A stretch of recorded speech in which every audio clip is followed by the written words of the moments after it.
Hello everyone, my name is Rebecca, and this week I'm going to be drawing in my alternate art styles. I was looking through my old videos and I came across these ones where I created my anti-style and my hyper style. It made me notice that it'd been a really long time since I last drew in these styles, so I thought it'd be fun to draw in them again. I will also talk about a secret I've been keeping from all of you, so let's get started. We are going to start by drawing in my anti-style. If you don't know, my anti-style is a style that is kind of the opposite of my usual style. It is very sharp and more exaggerated. It also has a more moody feel to it. This sketch right here was kind of a quick warm-up to help me get used to drawing in the style again. For the illustrations I'll be creating today, they will be a bit different from my usual finished illustrations, and not only because I'm drawing in a different style. The reason being is that I really wanted to make designs for some seasonal products to sell in my online shop. Every year, I always really want to make some seasonal merch because it always sounds really fun, but I never get around to doing it. So this year, I am changing that and I'm going to draw some designs. The designs are going to be winter themed. I thought about doing specifically Christmas merch, but not everyone celebrates Christmas. Plus, with Christmas stuff, I feel like once Christmas passes, you can no longer wear or use the items once Christmas is over. So that's why I'm going to go with more of a winter theme. I am always cold in the winter, so I thought I'd make a design that expresses that. And it felt like a slightly more moody thing to go with my anti-style. I liked this first concept of the person looking cold and they have some hot cocoa, but I wanted to keep brainstorming. The second concept is a person that is all bundled up and they look very unhappy about having to be in the cold. I was really liking the body language for this drawing. I tried adding in the wording and everything was feeling a bit too vertical. I was also having a hard time making the two words feel balanced since they have a different amount of letters. I'm going to stick with this similar concept. However, to make the design more interesting and not so vertical, I am going to have the character in 3/4 view, and they are also going to be slouching over and crossing their arms. Once again, they are looking very cold and very unhappy. For the words, I'm going to try to have the word cold be kind of placed within the curve of the character to help things feel balanced. Out of the 3 concepts I made, I was really liking this one, so I decided to start cleaning it up. I was a bit scared to draw in my anti-style again because it had been so long since I last drew in this style. I was afraid I wouldn't be able to replicate the style how I made it originally. However, I took some time beforehand to look at some of my anti-styled art and had it opened as I was working on this picture, so that helped a lot. So at the start of this video, I mentioned that I'd be talking about a secret that I've been keeping from all of you. In previous videos, I've talked about the blood clot in my leg, and I also said that I had some other medical stuff going on that I wasn't ready to talk about yet. And well, now I feel ready to talk about it. And it's been very hard keeping this secret. I've been really wanting to tell you all, but I also wanted to wait just to be safe. And so the secret is that my husband and I are expecting. I'm pregnant. I just recently entered the 2nd trimester, so I'm 14 weeks. I wanted to wait until the 2nd trimester to tell all of you just to be safe, especially since there has been complications with the blood clot and everything. The pregnancy is actually what kind of made the blood clot happen. Like I said in this video, I do have a hereditary gene that does make me more likely to get blood clots, but this gene kind of only takes effect if there's a change in my hormones, like with pregnancy. I did know I was kind of at risk for developing a clot when I learned I was pregnant. However, I did not think I would develop one so early and also so large. When I started to experience the blood clot pain, I was only 6 weeks pregnant. The pain kind of started by my right hip. I thought the pain was due to the baby and my body changing. As the pain got worse, I was worried that the pain could mean there was something wrong with the baby, like I was having an ectopic pregnancy where the baby's in the wrong spot. Thankfully, we went in for an ultrasound and they found that the baby was in the right spot. But however, they didn't know what was causing the pain, so they just sent me home. However, I had to go in the next day because that's when I started to experience my leg turning purple and all that jazz. At the 2nd visit, they figured out it was the huge blood clot. So yeah, the 1st trimester has not been easy. I've been dealing with the blood clot stuff while also dealing with morning sickness and all the other symptoms that pregnancy brings. Thankfully, during the day, I would feel well enough to get YouTube video stuff done. However, at night, I did not feel good. Instead of the morning, my sickness came at night. This is the reason why it's been very hard for me to work on my webcomic. I always work on it at night after I finish all my main work. However, at night is when I've been feeling sick. I am happy to be out of the first trimester, and the morning sickness has gone down. I do still get bouts of feeling queasy at night, and sometimes they're still pretty strong, but they aren't as bad as they were. And morning sickness is so weird because it's like you feel nauseous, but at the same time you're super hungry, and you like constantly need to be eating or snacking something, but sometimes you don't really want to eat, but if you eat, it like helps you feel better. At least that's what it was like for me. I swear I had to go grab a snack like nearly every hour. I also get tired very easily and need to go lie down a lot. My energy has slightly been coming back, but I try my best to listen to my body, and if I feel like I need to go lay down, I go and lay down. I don't want to stress out my body. So yeah, I'm pregnant.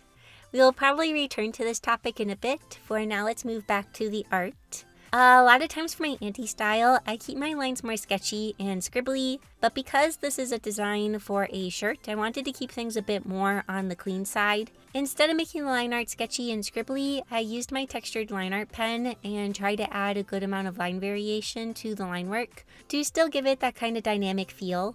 Once the line work was done, I started to add color.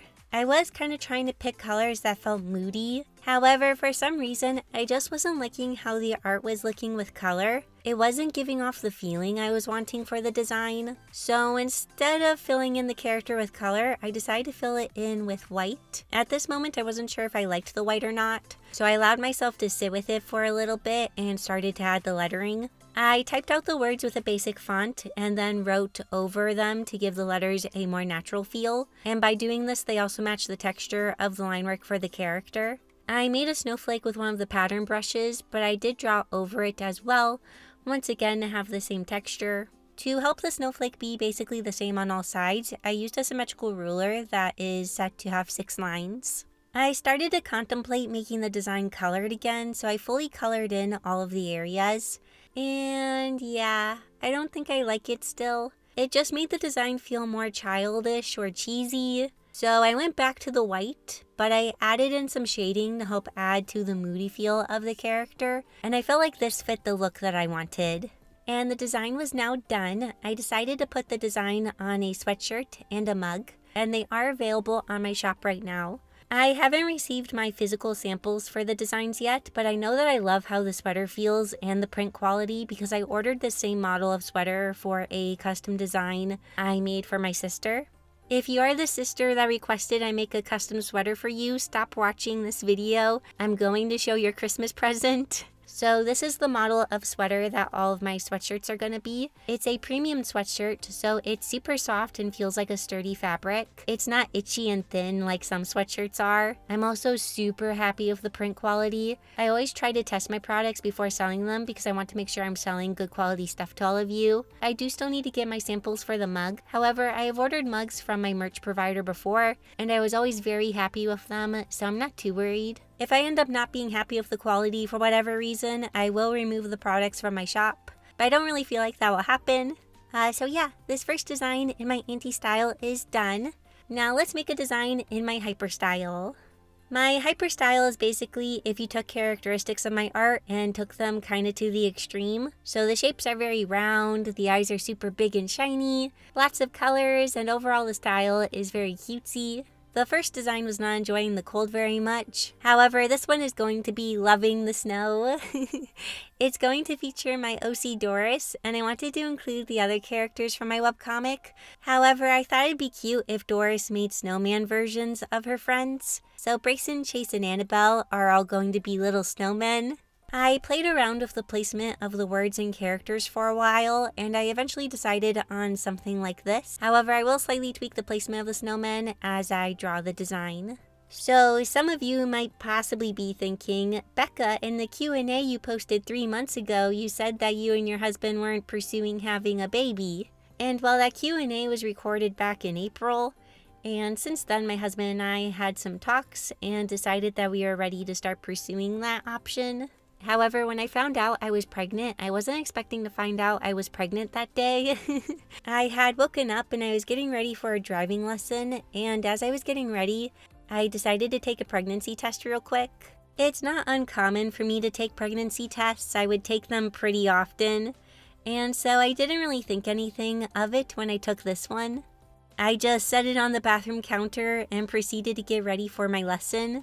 Well, a bit later, I looked at the counter and I saw the test again, and it was positive, and I proceeded to kind of freak out a little bit. Well, I don't know if you could call it freaking out, but I was definitely in shock, because before I was just nervous for my driving lesson, but now all I could think about was me being pregnant. My husband was at work and I was the only one at home, so I didn't have anyone that I could tell. I was scared I wouldn't be able to calm myself down for my driving lesson, but thankfully I was distracted enough by the driving that I calmed down.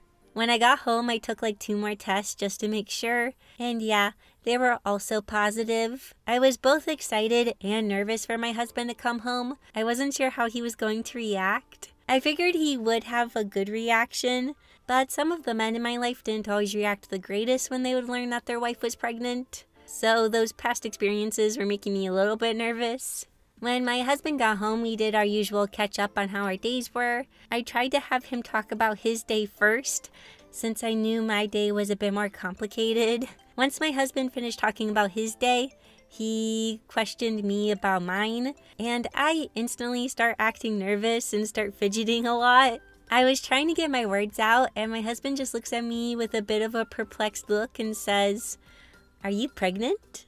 If I remember right, I just nodded yes and pulled the pregnancy test out of my pocket. Josh, of course, was a bit shocked and was a little speechless, but he smiled and expressed that he was happy. I then called my mom the next day and told her, but we waited to tell quite a lot of my family, especially a lot of the younger ones, just to be safe. So yeah, we don't know the gender of the baby yet. It is still too early to tell, most likely. At the last ultrasound we had, the baby was looking very good and everything looked normal. The baby was even wiggling around a lot and waved its arm like, hello. We have another ultrasound later this week, so hopefully all still looks good. Because I am considered a high-risk pregnancy due to the blood clot, we have more frequent hospital visits, as well as ultrasounds just to make sure the baby is doing okay. In the early stages, I was really worried about the baby and that it wasn't doing okay. Thankfully, my fears have kind of eased, especially after seeing the baby move around so much on ultrasound. I do still worry, but not as much. I'm trying my best to trust that it's in God's hands, and that I have a very good medical team looking after me and baby. Overall, baby's looking healthy, and things are moving along as they should. So back to the art. Now that the art is in place, I am moving on to shading. My hyperstyle is usually very colorful and has a lot of different colors for the shading. However, once again, since this is for a sweater design, I wanted to keep the coloring more simple. I will also be trying to not go super wild and bright with the colors, because when you are printing art onto products, the color range isn't as wide as it is on like a PC screen. So if you use very bright or saturated colors in your design, things can end up looking very different when they are printed, because the printing can't mimic the same colors that we have on the screens. So for my color choices, I try to choose colors that aren't maxed out on saturation. That way, hopefully there isn't much of a difference between my design on screen and the design when it's printed. I do apologize that the pictures for this video are more simple, but that was kind of for a reason. I wanted some easier art to work on so that I could catch up on some house chores. Because I am now kind of coming out of morning sickness, I feel like I have a bit more energy to get some much needed chores done. Like I finally got my diamond painting hung up, as well as the shelves that I put my Nendroids on. I also did all my laundry and organized my clothes in our closet. Because I am getting a bit of a belly, there are a good amount of pants that I can't wear. And I was getting tired of digging through all of the clothes I couldn't wear so I could find the clothes that I can wear. So I moved all of the clothes that I can't wear to a different closet in the house. And that has made things a lot easier. I also gave the bathroom a good deep cleaning. I would slightly tidy the bathroom, but it needed like a deep scrubbing. So I spent a good amount of time getting that clean, and it feels so nice. So yeah, I needed to have some more simple art to work on so I could catch up on chores. And I'm very happy that I did. Things always feel so much better when they are clean. Oh, and I did have to play around with the coloring for the eyes a good amount. I had switched the color preview mode to CYMK, which is the color profile used for printing, and a lot of the colors stayed the same except for Doris's eyes, and this is often an issue. Doris's eye color never likes to print as bright as it is on screen, so I tried my best to play around with the colors until it looked decent enough. I mostly had to make the dark greens darker so that the lighter greens look lighter in comparison. Lastly was adding in the extra details. For the words, I used the circle text tool. I am so happy that Clip Studio Paint added this in one of their updates. This wasn't an option for the longest time, and I would always have to go to Photoshop if I wanted to type out text on a curve, but now I can do it in Clip Studio Paint, and I love it so much. I also took my snowflake from the first design and added it to this design. I was too lazy to draw more snowflakes, and I know all snowflakes are supposed to be unique, but I felt like for balance it'd be better to keep them the same. And now this design is done. I also put this design on a sweater as well as a mug. I feel like it turned out cute, and it was a lot of fun drawing snowman versions of Brayson, Chase, and Annabelle. And it was also just super fun drawing in my hyper style again. If you are interested in getting any of these for yourself, there are links in the description and pinned comment. Before we end, I want to say a super big thank you to my wonderful Patreon patrons and YouTube members. If you want to help support what I do and get access to behind the scenes content, consider becoming a member or patron. And thank you so much for watching this video. I hope you enjoyed it, and I'll see you all in my next video. Bye!